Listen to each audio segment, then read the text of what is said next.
Assalamualaikum warahmatullahi wabarakatuh. Perkenalkan, nama saya Randi Septian Wicaksana. Saya akan menjawab soal-soal UAS yang Bapak berikan, yaitu nomor 1, 2, 3, 4, dan 10. 1. Komunikasi objek. Komunikasi objek yang paling umum adalah penggunaan pakaian. Orang sering dinilai dari jenis pakaian yang digunakannya, walaupun ini dianggap termasuk salah satu bentuk stereotipe. Misalnya, orang sering lebih menyukai orang lain yang cara berpakaiannya menarik. Selain itu, dalam wawancara pekerjaan, seseorang yang berpakaian rapi cenderung lebih mudah mendapat pekerjaan daripada yang tidak. Contoh lain dari penggunaan komunikasi objek adalah seragam. Sentuhan. Haptik adalah bidang yang mempelajari sentuhan sebagai komunikasi nonverbal. Sentuhan dapat termasuk bersalaman, menggenggam tangan, bercium, sentuhan di punggung, mengelus-ngelus, pukulan, dan lain-lain. Masing-masing bentuk komunikasi ini menyampaikan pesan tentang tujuan atau perasaan dari sang penyentuh. Sentuhan juga dapat menyebabkan suatu perasaan pada sang penerima sentuhan, baik positif ataupun negatif. Kronemik. Kronemik adalah bidang yang mempelajari penggunaan waktu dalam komunikasi nonverbal. Penggunaan waktu dalam komunikasi nonverbal meliputi durasi yang dianggap cocok bagi suatu aktivitas. Banyaknya aktivitas yang dianggap patut dilakukan dalam jangka waktu tertentu serta ketepatan waktu. Setelah itu, gerakan tubuh. Dalam komunikasi nonverbal, kinesik atau gestur adalah gerakan tubuh, meliputi kontak mata, ekspresi wajah, isyarat, dan sikap tubuh. Gerakan tubuh biasanya digunakan untuk menggantikan suatu kata atau frasa. Misalnya mengangguk untuk mengatakan ya, untuk mengilustrasikan atau menjelaskan sesuatu. Menunjukkan perasaan, misalnya memukul meja, untuk menunjukkan kemarahan, untuk mengatur atau mengendalikan jalannya percakapan, atau untuk melakukan ketegangan. Setelah itu, proksemik. Proksemik atau bahasa ruang, yaitu jarak yang Anda gunakan ketika berkomunikasi dengan orang lain, termasuk juga tempat atau lokasi posisi Anda berada. Pengaturan jarak menentukan seberapa jauh atau seberapa dekat tingkat keakraban Anda dengan orang lain. Menunjukkan seberapa besar penghargaan, suka atau tidak suka, dan perhatian Anda terhadap orang lain. Selain itu, juga menunjukkan simbol sosial dalam ruang personal. Dapat dibedakan menjadi 4 ruang interpersonal. Pertama, jarak intim. Jarak dari mulai bersentuh sampai jarak 1,5 kaki. Biasanya jarak ini untuk bercinta, melindungi, dan menyenangkan. Yang kedua, jarak personal. Jarak personal yang menunjukkan perasaan masing-masing pihak yang berkomunikasi dan juga menunjukkan keakraban dalam satu hubungan. Jarak ini berkisar antara 1,5 kaki sampai 4 kaki. Yang ketiga, jarak sosial. Dalam jarak ini pembicaraan menyadari betul kehadiran orang lain. Karena itu, dalam jarak ini pembicara berusaha tidak mengganggu dan menekan orang lain. Keberadaannya terlihat dari pengaturan jarak antara 4 kaki hingga 12 kaki. Yang keempat, jarak publik. Jarak publik yakni berkisar antara 12 kaki sampai tak terhingga. Vokalik sunting. Vokalik atau paralunge adalah unsur nonverbal dalam suatu ucapan yang cara bicara ilmu yang mempelajari hal ini disebut paralinguistik. Contohnya adalah nada bicara, nada suara keras atau lemahnya suara, kecepatan berbicara, kualitas suara, intonasi, dan lain-lain. Selain itu, penggunaan suara-suara pengisi seperti saat berbicara juga tergolong unsur vokalik, dan dalam komunikasi yang baik hal-hal seperti ini harus dihindari. Lingkungan juga dapat digunakan untuk menyampaikan pesan-pesan tertentu. Di antaranya adalah penggunaan ruang, jarak, temperatur, penerangan, dan warna. Fungsi pertama, repetisi sunting perilaku nonverbal. Fungsi nonverbal dapat mengulangi perilaku verbal. Misalnya Anda membuka kepala ketika mengatakan ya, atau mengelengkan kepala ketika mengatakan no, atau menunjukkan arah tunjuk kemana seseorang harus pergi untuk menemukan WC. Fungsi kedua, substitusi sunting. Perilaku nonverbal dapat menggantikan perilaku verbal, jadi tanpa berbicara Anda bisa berinteraksi dengan orang lain. Misalnya seorang pengamen menaiki mobil Anda, kemudian tanpa mengucapkan sepatah kata pun Anda menggoyangkan tangan Anda dengan telapak tangan sebagai mengarah ke depan sebagai kata pengganti tidak. Isyarat nonverbal yang menggantikan kata atau frasa inilah yang disebut emblem. Fungsi ketiga, kontradiksi. Sunting perilaku nonverbal dapat membantah atau bertentangan dengan perilaku verbal dan bisa memberikan makna lain terhadap pesan verbal. Setelah itu, fungsi keempat, aksentuasi.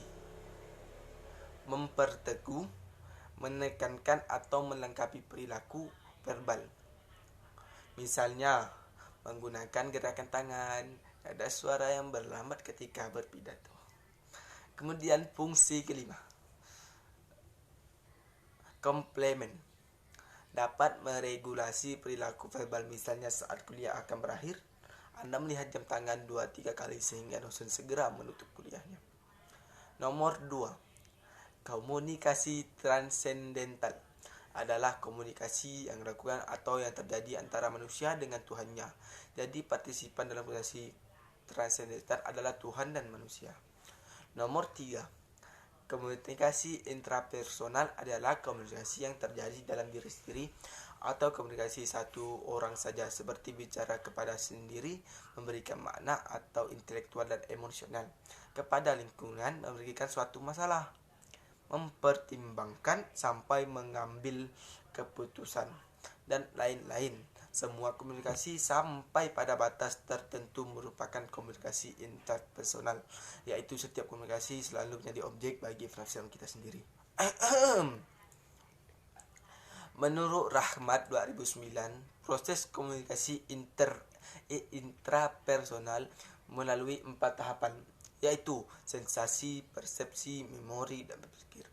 Adapun penjelasan dari tahapan-tahapan komunikasi intrapersonal adalah sebagai berikut. Sensasi. Tahap pertama adalah penempatan informasi ialah sensasi.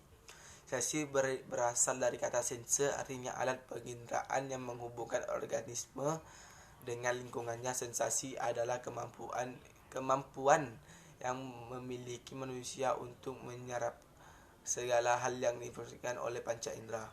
Informasi yang diserap oleh panca indera disebut stimulus, kemudian menghasilkan proses sensasi. Dengan demikian, sensasi adalah menangkap stimulus. B. Persepsi. Persepsi adalah pengalaman tentang objek peristiwa atau hubungan-hubungannya diperoleh dengan menyimpulkan informasi dan menafikan pesan. Persepsi ialah memberikan makna pada stimuli indrawi. Hubungan sensasi dengan persepsi adalah sensasi merupakan bagian dari persepsi. Persepsi dipengaruhi oleh sensasi yang merupakan hasil secara panca indera. Persepsi juga dipengaruhi oleh perhatian, harapan, motivasi, dan ingatan. C. Memori. Dalam komunikasi intrapersonal, memori memegang peranan penting dalam mempengaruhi baik persepsi, menyediakan kerangka maupun berpikir. Memori adalah sistem yang sangat struktur yang menyebabkan organisme sanggup merekam fakta tentang dunia dan menggunakan pengetahuannya untuk membimbing perilakunya. Setiap stimuli datang, stimuli itu direkam sadar atau tidak. Kapasitas memori manusia disebabkan sangat besar, namun hanya sedikit orang yang mampu menggunakan memorinya sepenuhnya. Bahkan Einstein yang tercatat manusia paling jenius baru mengoperasikan 15% dari memorinya. D. Berpikir. Berpikir merupakan manipulasi atau organik unsur-unsur lingkungan dengan menggunakan lambang-lambang sehingga tidak perlu langsung melakukan kegiatan yang tampak. Dalam berpikir kita akan melibatkan semua proses yang disebut di atas, yaitu sensasi, berpikir, dan berpikir. memori. Saat berpikir, maka memerlukan penggunaan lambang, visual atau grafis. Berpikir dilakukan untuk memahami realitas dalam rangka mengambil keputusan, memecahkan persoalan, dan menghasilkan yang baru. Menurut Potter dan Perry 1997, terdapat beberapa faktor yang mempengaruhi kemampuan komunikasi intrapersonal seseorang, antara lain yaitu mengembangkan tingkat perkembangan dalam berbicara bervariasi, dan hal ini berhubungan erat dengan perkembangan anak. Orang tua memberikan pengaruh penting terhadap kemampuan anak untuk berkomunikasi. Perkembangan pada individu menentukan jenis komunikasi apa yang akan dimiliki. Nilai dapat mempengaruhi interpretasi pesan dan juga bagaimana individu menginterpretasikan ide yang datang dari orang lain. Jika nilai yang dimiliki seseorang berbeda dan tidak menyesuaikan antar individu, kemungkinan akan terjadi konflik saat melakukan komunikasi. Emosi dapat membuat seseorang salah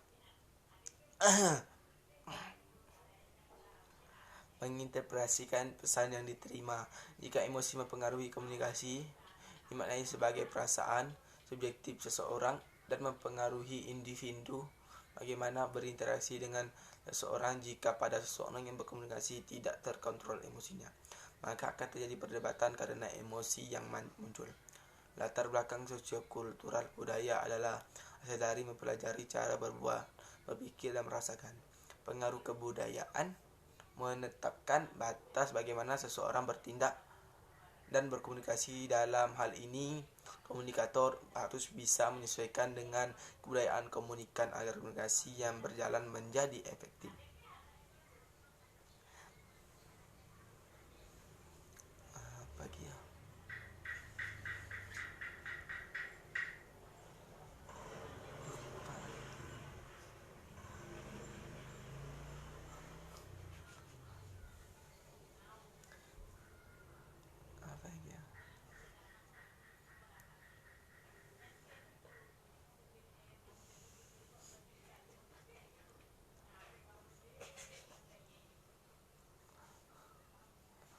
Pagi ya.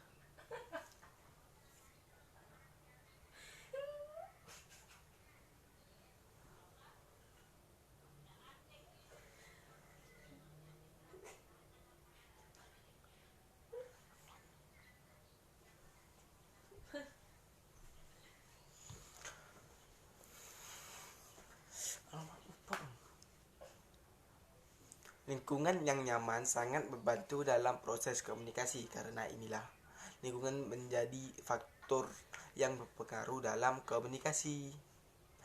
Nomor 4. Kita dapat mengetahui dan memahami pengertian komunikasi antara pribadi secara umum. Kita dapat mengetahui dan memahami berbagai fungsi komunikasi antar pribadi. Nomor 10. Manfaat dari mempelajari etika komunikasi. Yang pertama, melancarkan komunikasi dengan orang lain. Memahami apa yang dimaksudkan orang lain, diterima dalam sosial masyarakat karena mengikuti etika yang berlaku. Memperkuat hubungan yang terjalin dengan orang lain. Pesan yang disampaikan dapat diterima dengan lebih baik. Dihargai orang lain karena kita menghargai mereka juga. Tidak bertindak sembarangan dan seenaknya dalam berkomunikasi. Sekian dari saya, Randy Septian Wicaksana. Mohon maaf apabila ada kesalahan. Wabillahi taufiq wal hidayah. Wassalamualaikum warahmatullahi wabarakatuh.